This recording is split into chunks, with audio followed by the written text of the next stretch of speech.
Hello friends, welcome to our channel bonfire trader. This is Upendra. ఈరోజు నేను మీ ముందుకు రావడానికి రీజన్ ఏంటంటే ఫ్రెండ్స్, ప్రతి ఒక్కరికి స్టాక్ మార్కెట్ గురించి తెలుసుకోవాలనుకుంటారు. కాకపోతే మీరు యూట్యూబ్లోకి వెళ్ళి స్టాక్ మార్కెట్ అని సెర్చ్ చేయగానే మీకు చాలా వీడియోస్ వస్తాయి. బట్ ఏ వీడియో దగ్గర స్టార్ట్ చేసి ఏ వీడియో దగ్గర ఎండ్ చేయాలో మీకు తెలియదు. ఏ టాపిక్ నుంచి ఏ టాపిక్ కనెక్ట్ చేసుకొని చూడాలనేది కూడా మీకు క్లారిటీ ఉండదు.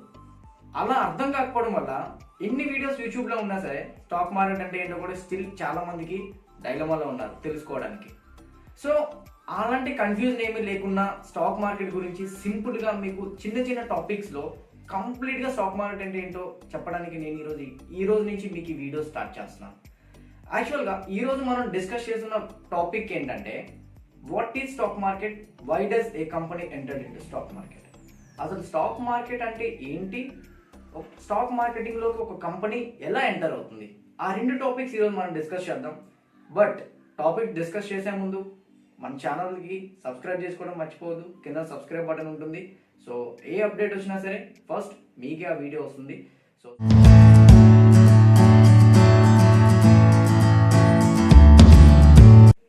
మన ఫస్ట్ టాపిక్ ఏంటి, what is stock market. Stock market అంటే ఏం లేదు గైస్, ఒక కంపెనీ యొక్క షేర్స్ బయింగ్ ఆర్ సెల్లింగ్ చేసే ప్లేస్ ఏదైతుందో అదే స్టాక్ మార్కెట్. సింపుల్గా ఉంది కదా, కాకపోతే తెలుసుకోవడానికి చాలా ఎక్కువ ఉంటుంది. అందుకే చెప్పాను కదా, ప్రతిదీ కూడా మనం చిన్న చిన్న టాపిక్ వైడ్గా నేర్చుకుందాం.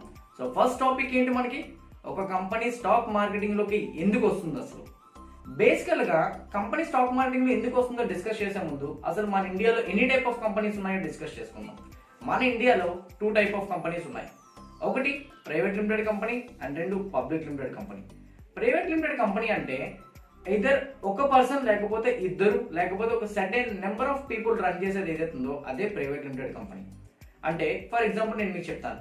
నా ఫ్రెండ్స్, నేను ఒక బిజినెస్ స్టార్ట్ చేశాను. ఒక 5 పీపుల్ కలిపి మేము ఒక బిజినెస్ స్టార్ట్ చేసాం అనుకోండి. ఆ బిజినెస్ ఒక 2 ఇయర్స్ 3 ఇయర్స్ వరకు బాగానే గ్రో అయింది. నా నేను ఆ బిజినెస్ని ఇంకా ఎక్స్పాండ్ చేయాలనుకుంటున్నాను. ఓకే, నాకు ఇప్పుడు ఇన్వెస్ట్మెంట్ కావాలి. నేను ఇన్వెస్ట్మెంట్ కోసం ఏదైనా బ్యాంక్స్కి వెళ్ళి డెట్స్ అడిగాను అనుకోండి, నాకు డెట్స్ వస్తాయి. కాకపోతే నా బిజినెస్ నేను ప్రాఫిట్లో ఉన్నా లాస్లో ఉన్నా బ్యాంక్స్కి నేను ఇంట్రెస్ట్ పే చేయాలి, అవునా కదా.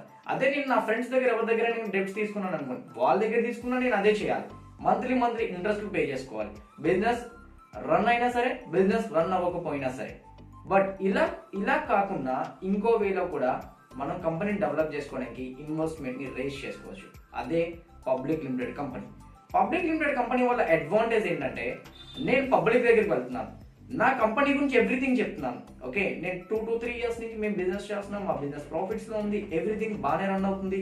నా మీరు ఎవరైనా కానీ మా కంపెనీ మీద ఇన్వెస్ట్ చేయగలిగితే ప్రాఫిట్ వస్తే మీకు ప్రాఫిట్ ఇస్తాం, లాస్ వస్తే మీకు లాస్ వస్తుంది. ఇక్కడ ఫస్ట్ స్టేజ్కి సెకండ్ స్టేజ్కి డిఫరెన్స్ ఏంటంటే, ప్రైవేట్ లిమిటెడ్ కంపెనీలో మీకు ప్రాఫిట్ వచ్చినా లాస్ వచ్చినా బ్యాంకుకి మాత్రం మీరు కంపల్సరీగా ఇంట్రెస్ట్ పే చేయాలి. బట్ ఇక్కడ మాత్రం మీకు ప్రాఫిట్ వచ్చినా లాస్ వచ్చినా మీరు పబ్లిక్కి ఆన్సర్ చేయాల్సిన అవసరం లేదు.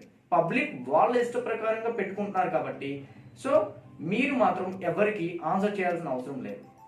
అందుకోసం మాత్రమే ప్రతి కంపెనీ కూడా పబ్లిక్ లిమిటెడ్ కంపెనీ అవ్వడానికి ట్రై చేస్తుంది అనమాట.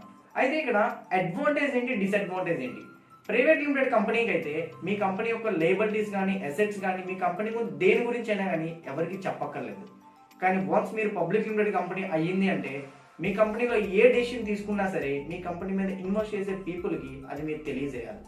సో అదొకటే డిసడ్వాంటేజ్.